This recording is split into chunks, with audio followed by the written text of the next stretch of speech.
Hi friends, ছাদের ওপরে video বানাতে উঠেছি এখন। আর তোমাদেরকে একটা জিনিস দেখাবো আমি। আম গাছে বোল এসছে, তোমরা এখন সবাই দেখেছো, তাও আমি তোমাদেরকে দেখাচ্ছি। মানে সব গাছে তো এখন আম গাছের বোল ধরেছে, আর নিশ্চয়ই তোমরা সবাই দেখেছো। আর তোমাদেরকে তাও আমি দেখাচ্ছি, একবার দেখে নাও। এই দেখো কি দারুণ লাগছে না? দেখো কি সুন্দর সবুজ সবুজ পাতার মধ্যে হলুদ হলুদ ফুল হয়ে আছে, কি দারুণ লাগছে দেখো একবার।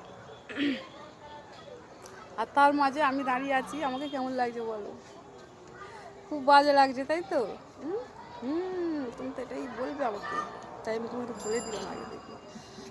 যাই হোক, যার যার আম খেতে ইচ্ছা হচ্ছে তারা তারা জলদি জলদি চলে আসো আমার এই ছাদে। এখন আম হয়নি, তাও আমি তোমাদেরকে নেমন্তন্ন করে রাখলাম। আম হলে আমি একটা ছোট্ট মতো একটা আঁকুশি করবো, আর এরকমভাবে টানবো, আমার ছাদে এসে পড়বে। আর তোমার টপ আমিও খাবো, তোমাদেরকেও দেবো, ঠিক আছে? বাই।